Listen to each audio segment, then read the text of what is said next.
في القرن التاسع الميلادي تدهورت اللغة القبطية تدهورا واضحا، وكان ليها سبب غير مقصود.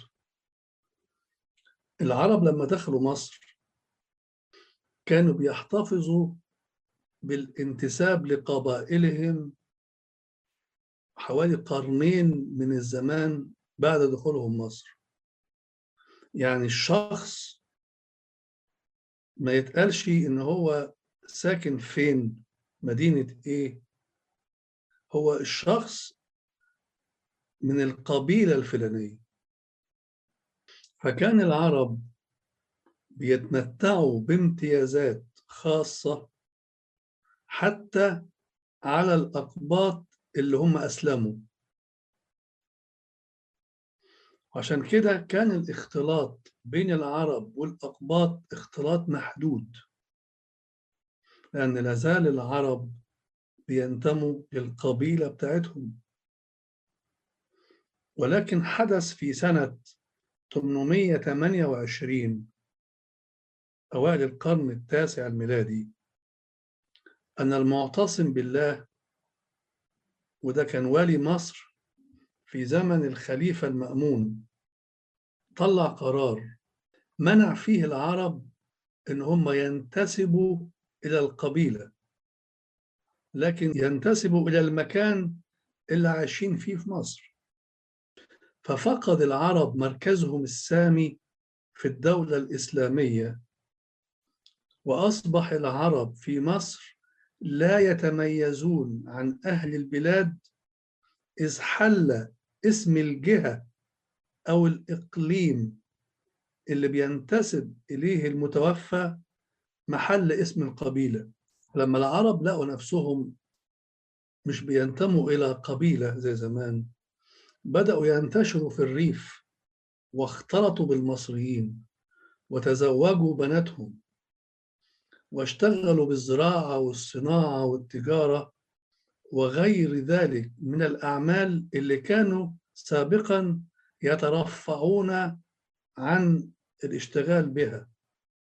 الحاجة اللي عملها المعتصم بالله ضد العرب أفادت الإسلام فائدة جمة في مصر، لأنه ساعد على انتشار العرب بين المصريين، فكان له أكبر الأثر في انتشار اللغة العربية في مصر وقضائها على اللغة القبطية.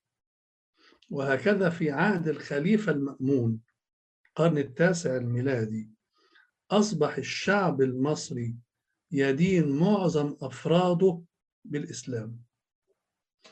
وتتعجب الدكتورة سيدة إسماعيل كاشف في كتابها مصر في فجر الإسلام، بتقول أن انتشار اللغة العربية في مصر ميزة للعرب على غيرهم من الفاتحين، لأن الشعوب المختلفة اللي توالت على مصر قبل العرب أو بعدهم لم تستطع القضاء على لغة المصريين، اللغة القبطية. فقد كانت اللغة اليونانية قبل الفتح العربي واللغة التركية في العهد العثماني لغة البلاد الرسمية، لكن هذا لم يجعلها لغة الشعب المصري،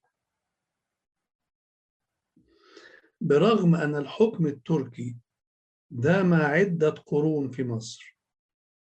هي بقى بتستغرب وتتساءل كيف ترك الفلاح المصري لغته القبطية ليتكلم العربية.